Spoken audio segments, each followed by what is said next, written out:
Episode की starting में हम लोग देखते हैं जीरो आज़मा को, जो बचपन से ही बाकी बच्चों से अलग था। जीरो जानवरों से बातें कर सकता था और इसी वजह से दूसरे बच्चे उसका मजाक उड़ाते थे। लेकिन उसकी डॉग नाची उसे समझाती थी कि अलग होना कमजोरी नहीं बल्कि एक यूनिक टैलेंट है। जीरो तब उसकी बात नहीं समझ पाता, लेकिन नाची कहती है कि एक दिन उसे इसका मतलब जरूर समझ आएगा। समय बीतता है और जीरो बड़ा हो जाता है। अब वो अपनी इसी अजीब आदत की वजह से गुंडों से भिड़ जाता है। 3 लड़के उसे डराने की कोशिश करते हैं, लेकिन जीरो उल्टा उनका मजाक उड़ाने लगता है। जब वे उस पर हमला करते हैं तो जीरो अपनी शिनोबी ट्रेनिंग का इस्तेमाल करके तीनों को आसानी से पानी में फेंक देता है। वहाँ मौजूद जानवर जीरो को धन्यवाद देते हैं, क्योंकि वही गुंडे उन्हें काफी समय से परेशान कर रहे थे। घर लौटने पर जीरो के ग्रैंडफादर उससे नाराज हो जाते हैं। वह उसे शिनोबी की ट्रेनिंग इसलिए नहीं दे रहे थे कि जीरो हर किसी से लड़ता फिरे। इसी दौरान वहाँ अजुमा फैमिली की एक पुरानी तलवार दिखाते हैं, जिससे उनके पूर्वजों को शोगुन के समय दिया गया था। जीरो उसे नकली समझता है, लेकिन उसके ग्रैंडफादर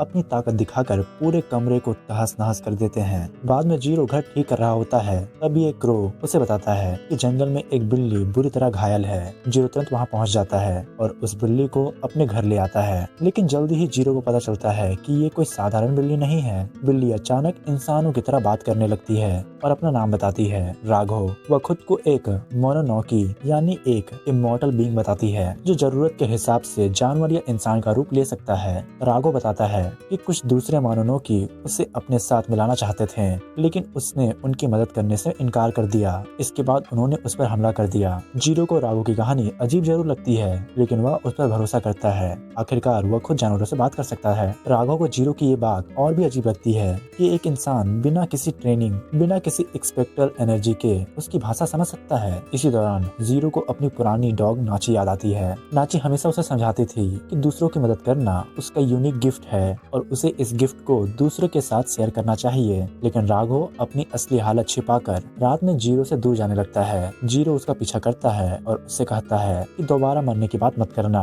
राघव उसे समझाता है कि इंसानों और मोनोनोकी की दुनिया अलग है और उसे अकेला छोड़ देना ही बेहतर होगा। तभी एक दूसरा मोनोनोकी वहाँ पहुँच जाता है, जो राघव को वापस अपने साथ ले जाना चाहता है। वह जीरो पर हमला करता है, लेकिन राघव भाग निकलता है। अब वह मोनोनोकी राघव को पकड़ लेता है और बताता है कि उसे राघव की ताकत चाहिए। राघव साफ कह देता है कि अगर उसकी पावर चाहिए तो उसे हराकर हासिल करनी होगी। दोनों के बीच जबरदस्त लड़ाई होती है, लेकिन तभी जीरो तलवार लेकर बीच में आ जाता है। राघव उसे बेवकूफ कहता है, लेकिन जीरो का जवाब बिल्कुल साफ होता है, किसी की मदद करना कभी भी बेवकूफी नहीं होती। अगर वह किसी की मदद करना चाहता है तो पूरे दिल से करेगा। जीरो अपनी शिनोबी स्किल से मोनोनोकी से लड़ता है, लेकिन उसके सामने उसकी ताकत काफी कम पड़ती है। आखिरकार वह गंभीर रूप से घायल हो जाता है। तभी राघव एक फैसला लेता है। वह जीरो को अपनी ताकत देने का फैसला करता है। राघव जीरो से कहता है कि उसने उसकी जान बचाई थी, इसलिए अब वह अपनी जिंदगी जीरो को सौंप रहा है। जैसे ही जीरो राघव की शक्ति स्वीकार करता है, उसके शरीर में स्पेक्ट्रल एनर्जी का जबरदस्त फ्लो शुरू हो जाता है और फिर राघव की मदद से जीरो अपनी मुट्ठी में उसकी शक्ति भरता है और उस मोनोनोकी को एक ही पंच से खत्म कर देता है। लेकिन जीरो को अभी भी समझ में नहीं आया होता है कि उसके साथ आखिरकार हुआ क्या। तभी वहाँ इचिका और उसका चीफ शिवा पहुंच जाता है। इचिका जीरो को चाकू दिखाकर रोकती है और शिवा बताता है कि वो मोनोनोकी नहीं बल्कि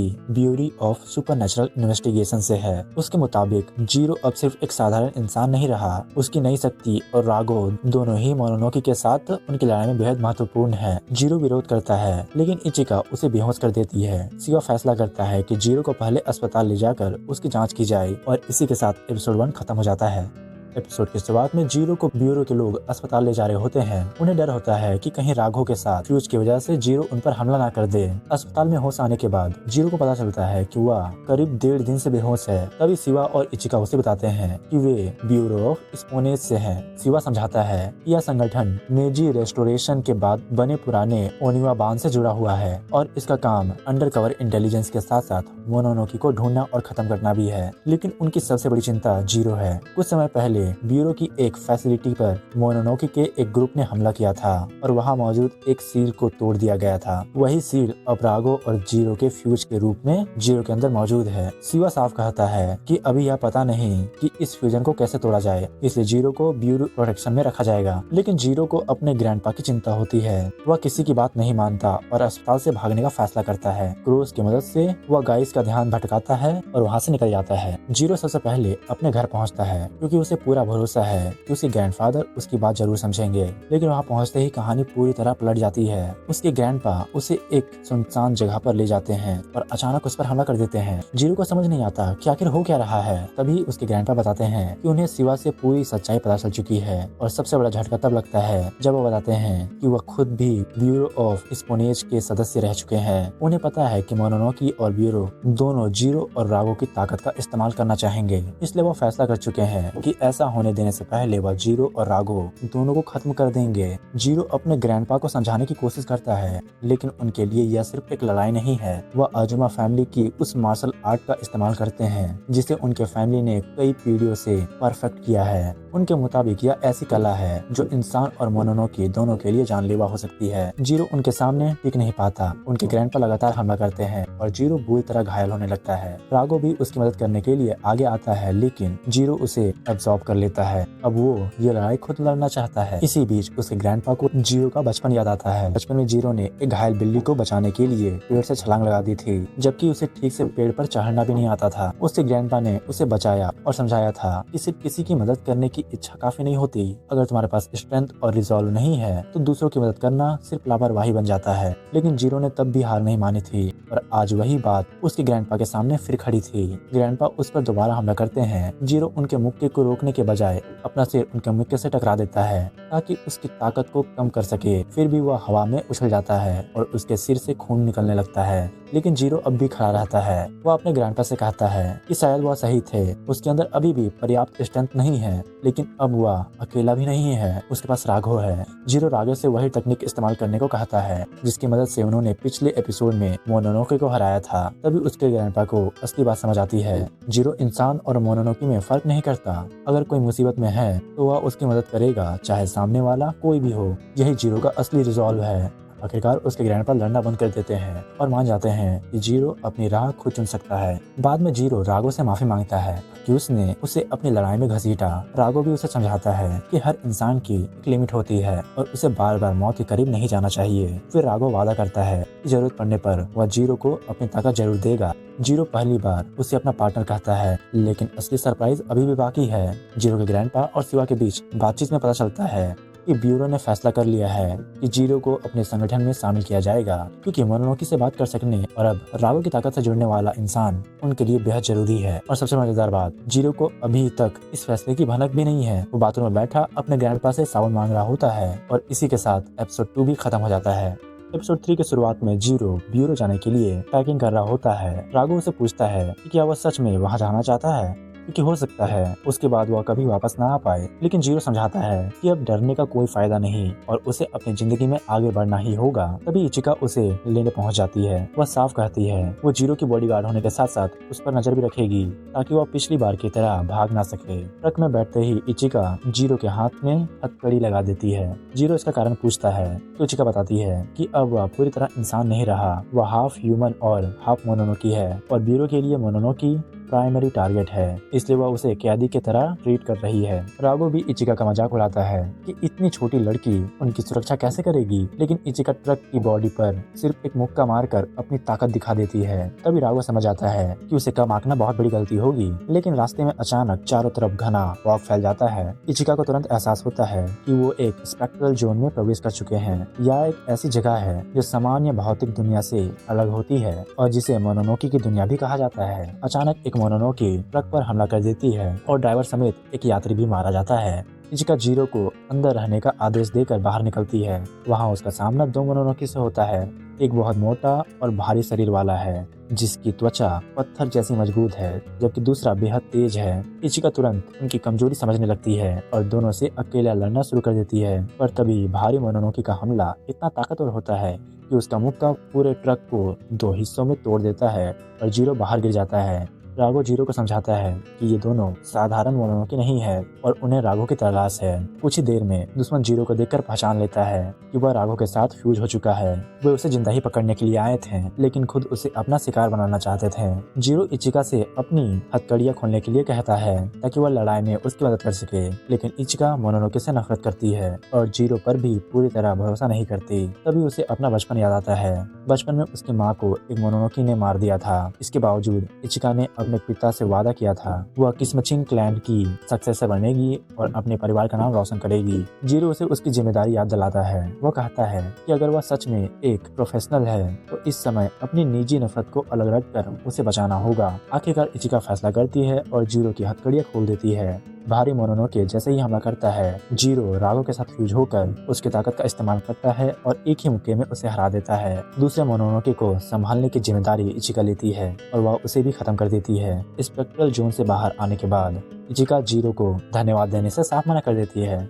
जीरो भी कहता है कि उसे धन्यवाद की जरूरत नहीं, क्योंकि दोनों ने एक दूसरे की मदद की है, यानी अब वे बराबर हैं। यही पहली बार इचिका अपना नाम जीरो को बताती है, लेकिन असली कहानी अब शुरू होती है। ब्यूरो में सिवा अपने हायर अप्स के सामने एक नई यूनिट बनाने का प्रस्ताव रखता है। उसका प्लान एक छोटी सी anti Mononoke mobile strike force बनाने का है, जिसमें वह खुद इचिका और कुछ नए एजेंट्स होंगे। इस यूनिट का सबसे खास सदस्य होगा जीरो। हायर अप्स को शक होता है कि एक मोनोनोके से जुड़ा इंसान भरोसेमंद कैसे हो सकता है, लेकिन सिवा समझाता है कि रागो के अंदर ब्यूरो के खिलाफ नफरत नहीं है, पर मोनोनोके खुद रागो को निशाना बना रहे हैं। इसलिए जीरो और रागो को एक तरफ के बैट की तरह इस्तेमाल करके बाकी मोनोनोके को खत्म किया जा सकता है। सिवा अपनी नई टीम का कोड नेम भी बताता है, ब्लैक टॉर्च, जो कि एनिमे का भी नाम है। कुछ समय बाद जीरो को ब्यूरो से बेस पर लाया जाता है। यहाँ उसकी मुलाकात सिवा की असिस्टेंट उसामी और एक नए एजेंट रेजी से होती है। रेजी भी एक प्रतिष्ठित स्पाई क्लैन से आता है और इचिका से मिलते ही उसकी तारीफ करने लगता है, लेकिन जीरो को उसका फ्लर्ट करना पसंद नहीं आता। फिर रेजी जीरो को नीचे दिखाता है और उसे अपने यूनिट के लायक नहीं मानता। जीरो भी पीछे हटने वाले मिशन में नहीं था। दोनों एक दूसरे को निकनेम देकर भिड़ने के लिए तैयार हो जाते हैं। इचिका उन्हें रोकना चाहती है, लेकिन सिवा इसे रोकने के बजाय टेस्ट में बदल देता है। दरअसल हायर अप्स ने एक शर्त रखी थी, जीरो को साबित करना होगा कि वह ब्यूरो के लिए एक असली एसेट्स है, क्योंकि रागो की ताकत चाहे कितनी भी बड़ी हो, अगर जीरो उसके साथ सही तरीके से कोऑपरेट नहीं कर सकता तो उनकी पूरी योजना बेकार है। इसलिए अब जीरो और रेजी की लड़ाई सिर्फ एक झगड़ा नहीं है, ये तय करेगी कि जीरो सच में ब्लैक टॉर्च का हिस्सा बनने के लायक है या नहीं। और इसी के साथ एपिसोड 3 खत्म हो जाता है। एपिसोड की शुरुआत होती है जीरो और रेजी की पहली फाइट से। रेजी काफी समय से जीरो को अंडर एस्टिमेट कर रहा था, इसलिए रागो भी इस मुकाबले को लेकर काफी एक्साइटेड है। सिवा बताता है कि रेजी एक ऐसे परिवार से आता है जिसने पीढ़ियों से स्वॉर्ड आर्ट को परफेक्ट किया है और पुराने समय में शोगुनेट को भी अपनी तलवारबाजी सिखाई थी। रेजी अपनी तलवार निकालता है, लेकिन जीरो साफ कह देता है कि उसे किसी हथियार की जरूरत नहीं। रागो भी इस लड़ाई में हिस्सा नहीं लेगा। रेजी इसे सुनकर जीरो को और ज्यादा अंडर एस्टिमेट करता है। वह अपनी आंखें बंद करके जीरो को पहले हमला करने बोलता है। जीरो पूरी स्पीड से उसके ऊपर हमला करता है, लेकिन रेजी की सिक्स सेंस उसे जीरो की पोजीशन बता देती है। वह बिना देखे ही सही समय पर तलवार चलाता है और जीरो को नीचे गिरा देता है। इचिका को लगता है कि शायद जीरो अब ज्यादा नहीं टिक पाएगा, लेकिन जीरो फिर से खड़ा होकर कहता है कि वह तो अभी सिर्फ वार्म अप कर रहा था। रेजी उसे समझाता है कि स्वॉर्ड फाइटिंग सिर्फ एक खेल नहीं है।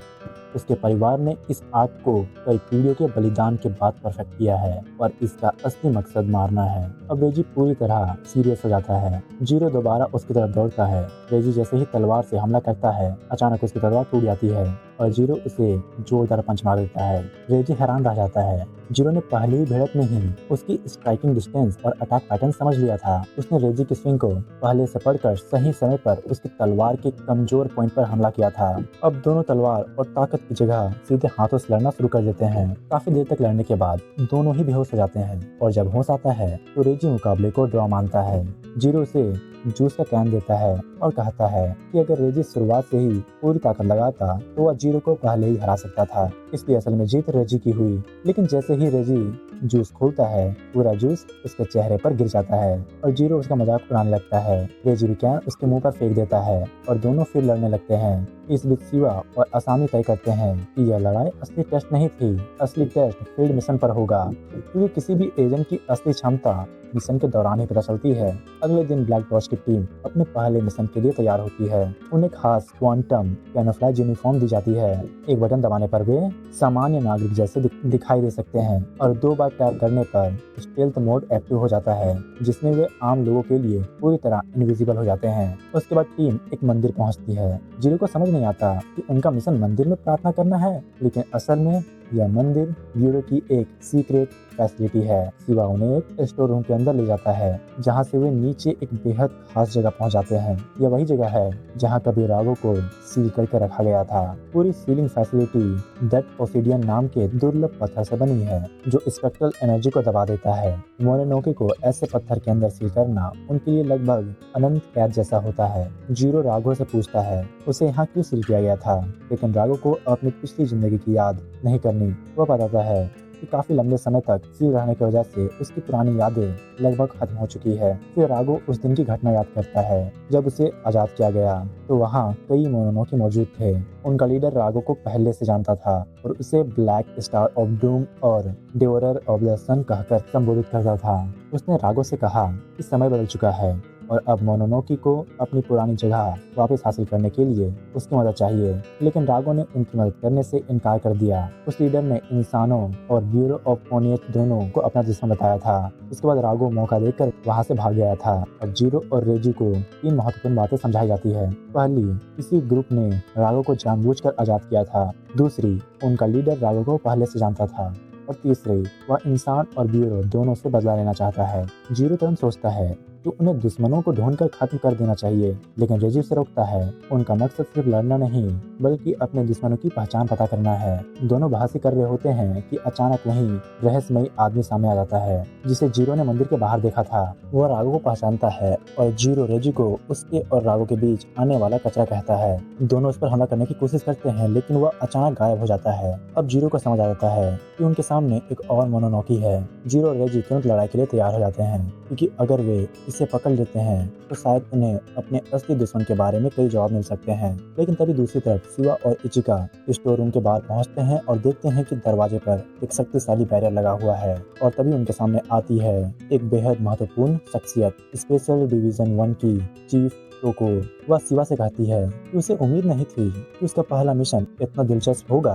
अब ब्लैक टॉर्च का पहला मिशन सिर्फ एक जांच नहीं रहा। एक तरफ जीरो और रेजी एक रहस्यमय मोनोनोके से भिड़ने वाले हैं और दूसरी तरफ शिवा के सामने ब्यूरो की सबसे ताकतवर डिवीजन खड़ी है। और इसी के साथ एपिसोड 4 खत्म हो जाता है।